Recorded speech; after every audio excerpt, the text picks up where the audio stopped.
Hello everyone, welcome to Leadership Insight session. I am Priya Dayalani. Today we are diving into a conversation that sits at the intersection of technology, innovation and education. As the IT landscape rapidly evolves, I think the need for specialized training and expert consulting in this field has never been greater. From guiding organizations through complex digital transformation journeys and equipping individuals with some very necessary and important skills to thrive in a complex IT world, I think IT consulting and training play a very pivotal role in shaping the future of work. And today with us, we have Mahesh Deosale. He has around 28 years of experience with IT service delivery management and, of course, its diverse roles. And today we will be discussing the significance of AI in our project management and training industry. Hi, Mahesh. How are you doing? Hi Priya, uh, good morning, and thanks for inviting me. Well, thank you so much, and it's a pleasure to have you with us, Mahesh. So, without further ado, I would love to hear more about your journey. I think, like I mentioned earlier, you have around 28 years of experience in IT service delivery management. So, we would love to know more about your journey. How has the journey been till date? And, if you can talk about your experience in the IT consulting and training field as well. So it has been 29 years now. I'm into IT. Even before my graduation, I started working as a faculty trainer with a local small computer institute. But that gave me good exposure. So that institute, I was teaching to the directors and VPs from large organizations like Voltas, Crompton Greaves. So that is how I started long back. And then I have played different roles of business analyst. Then I went into development. Then I moved to testing. Then I took the career ladder to test management, then project management. I have played roles of solution architect, and then in 2014 I moved to pure play consulting with Cognizant Technologies. So mainly it was all about QA transformations, IT transformations, so large program project management. So if you ask me, it's like I have seen the entire life cycle of IT business, and I have been part of this for many years now. Uh, since last a little more than last 1 year, I have quit my corporate job, and now I am a freelance trainer. uh, then, in addition to that, I also got myself certified as a lead auditor for ISO 27001 for ISMS audits. I also do a lot of training, consulting, advisory work for the risk management on the foundations of ISO 31000 standard. So I have delivered small projects with say team of 2 to 5 members, and at the same time I have delivered large projects with 100 plus team members. Great. Thank you for such deep insights about your journey and experience. And you definitely have a very diverse role and experience that you bring to the table.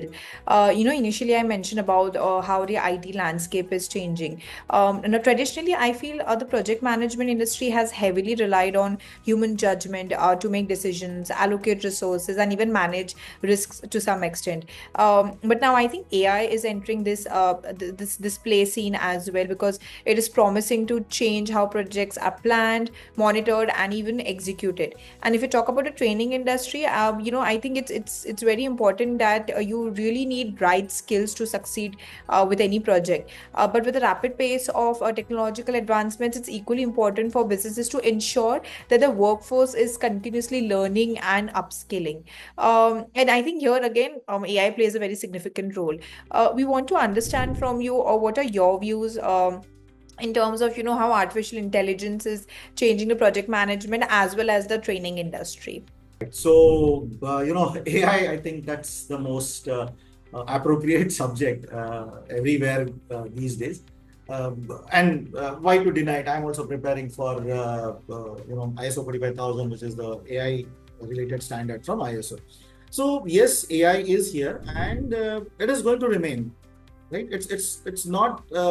it's not kind of a thing which will fade away or go away over next 2 5 years kind of thing. So it is going to remain there. But if you ask me, I have a very cautious, very careful approach towards AI. Right? Uh, Personally, I think it needs a lot of evolution. What AI we have, what AI solutions we have today, they need to evolve a lot to to be able to reach to the magnitude what industry and the industry veterans are envisioning the AI can do that, right? Why I'm saying so is even in the field of project management, there are a lot of things which requires human intelligence, and of course there are many things which are kind of mundane. Say for example, reporting the metrics, data gathering, calculations, and reporting aspects. This is kind of a routine mundane work which can be given to AI, right? But when it comes to the project planning, when it comes to, and especially in the IT field, where the human skills is the whole assets, right? It's not the machinery that is going to deliver the work for you, but it is ultimately the human skills which will make your project successful. So now in that area, say your planning or your scheduling area, it is, even today it is still very important to have that human intervention. We cannot pass everything to through the lines of the automation to AI. There needs to be an expert person, or there needs to be the human expertise involved in the successful delivery of the project. Not everything can be sent or outsourced to AI. All right. So tracking what are the advancements happening using AI in the field of the project management. Now, more or less, the similar thing is applicable in the industry also. AI has taken up a lot of training industry related work. There are so many self-paced and absolutely fantastic courses which I also have taken, right? But then again, what happens is this kind of training approach or training methodology is good for the places wherein you have to deliver the routine trainings. Say, for example, there are so many regulatory compliance related mandatory trainings for all the employees, like be it the acceptable usage policy, or be it the POSH related training, be it any InfoSec related trainings. Now, these are the trainings which are must to be taken by every employee on a fixed periodic basis. Now, this can be transferred to AI. Right? AI can deliver it very nicely, very efficiently, very effectively. But then when it comes to the specialized or the niche subjects, right, then it becomes a little challenging to pass it on to AI completely. There again, you need a trainer, and more preferably a trainer in the classroom. So a very old traditional way. That is the trade-off or balancing that we will have to do at least for next few years when we are talking about AI getting into the fields of, say, my expertise, project management and training. So right now, as I said, I'm being very cautious, careful, and I'm taking a balanced approach. That's what I am even proposing to my clients for many of their requirements or their needs in terms of the trainings or delivering their project success. Right? Well, definitely. I think you've highlighted some really important points as to how artificial intelligence is changing the project management and training industry. And I really liked your aspect as to it's so important to have a balanced approach as to how we are deploying and implementing these AI projects without affecting the business goals, and ensure that it's aligned with the business continuity and the scalability that I think everybody wants. But I think one of the best ways or two ways to understand the impact of IT consulting and training is by exploring some real world applications. Mahesh, I think you have a wealth of experience and you have worked on some really transformative projects that showcase the power of IT consulting and training. So to help our listeners also understand and to give a deeper look into it, I would love if you could take us through some of the projects you have worked on and highlighting their success metrics and the outcomes that have achieved. I'll cite an example of a very recent, like last year, for a very large financial and insurance company here in India. I delivered the training for 200 members of their staff, right? And these members, they were from different departments. Like some of them were from finance, some of them were from sales and business development. They were running this digitization initiatives and drives, so they had a very different skill set people there. Then their IT members, being an insurance company, they have this entire risk department. So the people from this actuarial and risk department, they also had joined it. So these 200 members, were trained into project management, right? We had the batches, and this whole program was it went on for almost 5 months, right? So we had different batches through them. Now, internally, this insurance company, this client of mine, what they had done was they had already started, some of the bit-size learning, an initiative internally called as a bit-size learning for their employees, right? And they were covering all these different subjects within the organization. So an organization, it will need IT, it will need sales and business development, it will need the risk management departments. And if the team members from these departments, they work in silos without understanding at least the basics of other functions, the entire organization looks working in a very siloed way, and then that doesn't lead to the value that is being expected by the consumers and other stakeholders, right? So being very well aware about this, the learning and development department of this company, they had started the bit-size learning cross-functional, right? And they also asked for this very specific customized training delivery. So that bit-size learning was being delivered using pre-recorded sessions, and a lot of technology usage was there. Almost in an automated fashion, it was being delivered, right? But then when it came to the specific niche area of the project management, their L&D had wanted to give the flavor of project management and how these projects are being executed across the company. Because if they want to launch a new insurance product, what happens is each of these departments, they play their own role before the ready product gets launched into the market. So considering this project management as a niche skill, they arranged this cross-functional training. I think 200 was a quite overwhelming number for which the training was to be delivered. Now, because of such diversified audience, we took the classroom-based delivery approach. Very traditional, but as I mentioned, it was very much required for this niche subject, and that to be delivered across the different functions. So we took the classroom-based approach. On top of it, we also delivered it 70-30. So 70% hands-on, practical. The participants were actually creating the documentation, what is required for the product to be launched. And only 30% was through the slides, so as a theory.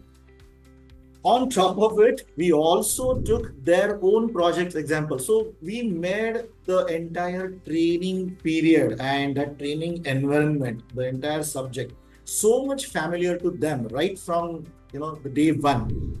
and I think it worked very well. So if I share some of the scores there, then overall participant satisfaction was 4.8 over 5, and the training delivery methodology, in fact, it was very well appreciated with a score of 5 on 5. So I think the whole project was a great success, and it was received very well by everybody. Even as our earlier question, this is how the best combination of say latest technology, automation, AI can be brought in along with the right human skills. There is one more interesting project happened last year, right? So there is this 23-year-old SaaS company, and because of the ask from their clients, as they are expanding their business internationally, there was an ask from their client to get ISO 27001 certified, right?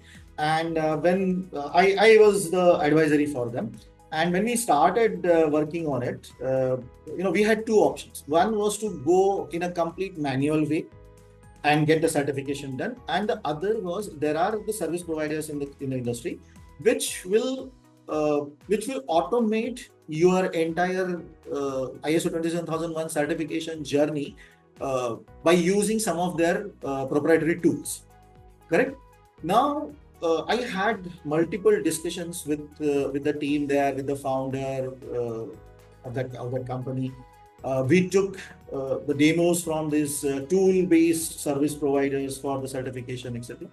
And then we realized that because this company was going for the certification for the first time, it was necessary for them to get into the depth of the subject, not only through the tools. Because yes, tool would have helped them, but then the awareness which was expected, that probably would have not been achieved. So we took a very cautious approach. We said for the first year, we will go with the manual methods, and then from second year onwards, we will go for tool based. So as we speak, this is the month of October, right? So next month they will be going for their second year audit, and that time we will be going with the a tool based audit approach. So again, in case to case basis, it has to be understood, assessed, what fits based.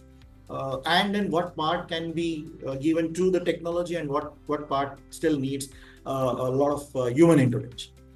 Well, yes, definitely. I think having a case-to-case approach is so important while we are deploying these technologies, because some might need a different approach and some projects might need an altogether different approach. So that's really important.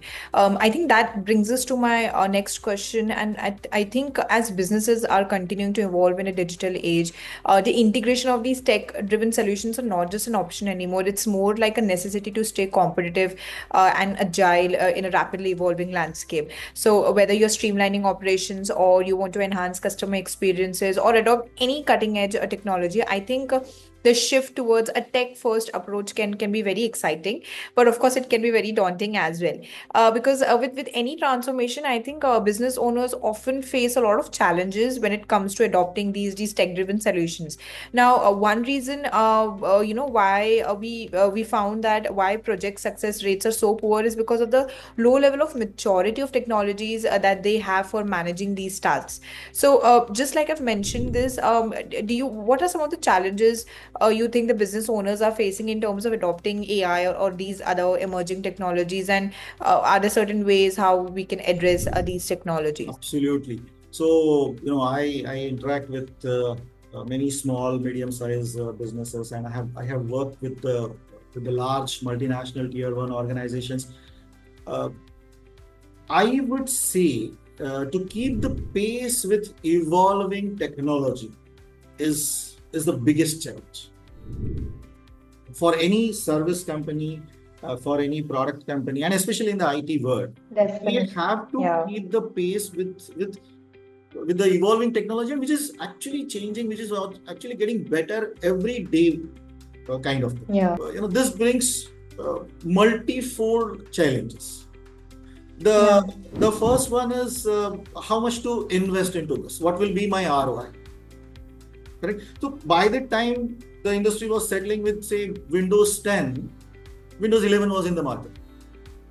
And this is with every small or large product or any IT service organizations. So how do I manage my budgets? How do I execute my projects? Because by the time we are settling with one technology, the technology changes and we have to align with this new one. Right? So my costing, my quality, my customer satisfaction through these services, it all depends on how much I am able to adopt and adapt the new technologies. Now this poses another challenge, which is all about hiring and retaining the right kind of a skill. This is such a huge challenge that I have seen many projects suffering. Right, right. We need very niche skilled people. See, for example, there is CI/CD, continuous integration, continuous development, and we don't know what kind of tools we will be required when we are actually integrating with with some B2B engagements, and then we need to make the right skilled people available to deliver these projects with a good quality. So that is another challenge for today's tech-driven businesses. Now, Right. with my skills, my experience, my expertise, what I do here is I have this three dimensions. I say the skills, I say the tools, and I say the processes. Take these three things. Now I deliver the trainings to skill up the people. Personally, I deliver the trainings in the field of project management, program management, service management, or be it infosec management and things like GDPR.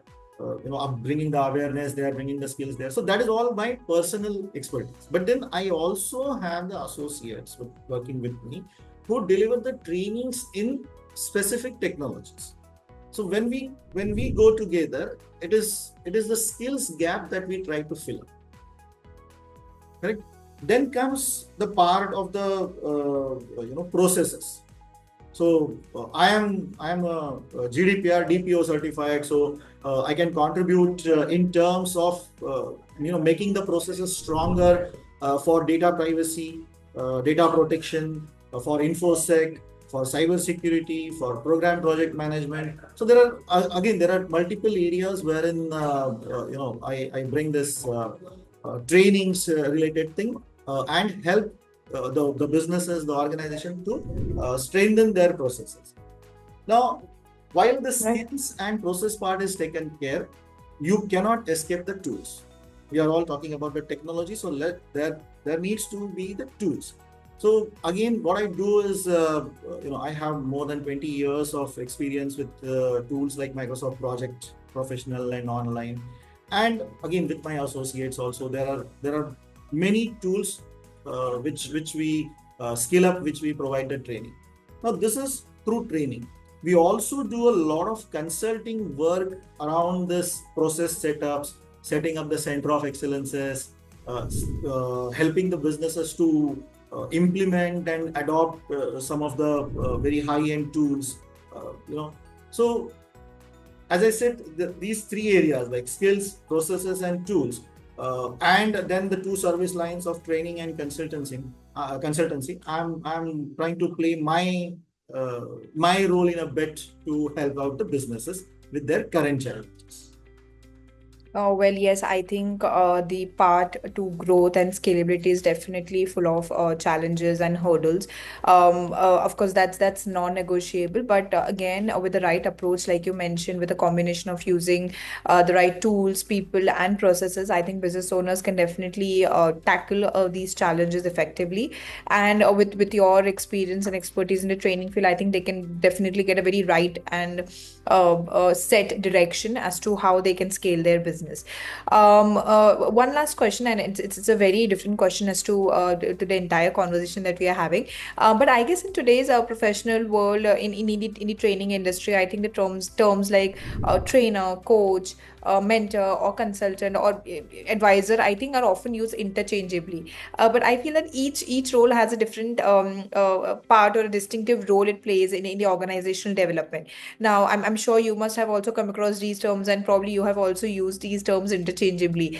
But whether it's a company or trying to navigate a strategic challenge or an individual seeking personal growth, I think knowing to turn for the right kind of guidance is very critical. So probably I might need an advisor, or a business unit might need a consultant. So what's the difference between a trainer, coach, mentor, advisor, and where and how can we use them effectively? If you can help us guide that. Absolutely. And, I myself use all these words.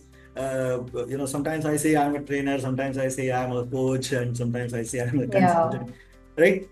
But yes, all these words, they have their own specific different meanings. When I read a book to you, correct? And when I explain you a subject by reading a book, that's it. That is the teaching. Okay. So there I am a teacher. Now, Yeah. say when I show you how to do the things in practice. So I'm sitting with you and I'm showing you, right? This is how you have to work on a particular thing. Then that is the training. When I do the things along with my clients in their environments, I sit with them and I show them how to solve a particular problem. Then that becomes coaching, which is focused on a particular area. Right. And when I work on the overall environment of the organization, okay, especially in terms of the processes, when I try to or when I work on the process transformation, right? That becomes like a mentor. Okay, so yes, all these words, they have different meanings. Now there is a difference in consulting and being an advisor also. Consulting is again, at times when you are on the consulting engagement, when you are a consultant, you may have to do your hands dirty. You will have to get onto the ground, show your team members how to do it. In the advisory role, you take more of a reviewer or a checker kind of a seat, and you just guide them how the things needs to be done. Now, why all these different terms? Yes, because they mean different. Their deliverables, the expectations from these roles are different, and not all of them are required all the time. Right? So what I do is, when I speak with my prospects, with my leads, I first understand what is their requirement. Sometimes they only need a teacher. Then fine, then there I don't have to go and bring up my coaching skills and my consulting skills. It's only the matter of teaching their team members a particular subject. Recently, there was similar kind of thing happened. Like for one of the big fours, I delivered a session on risk management. So all the participants, they were already working in the field of the risk management. It was the only formal session which was required for them to understand a little more, a little wider industry-based perspective. So there, it was a very focused ask. So that's the way I follow it when it comes to getting engaged with the clients. Well, yes, definitely. Thank you for helping us understand the different meanings of these different terms, and where and how we can use these terms effectively. And definitely, it's a very important learning that I have had, and I'm sure our listeners would also have that. But thank you so much, Mahesh. Overall, I think it was such an insightful conversation with you. Thank you for helping us understand that artificial intelligence is not about just automating tasks, but also an enabler of smart decision making, creating a more personalized learning experiences, and optimizing resources that we have never seen before.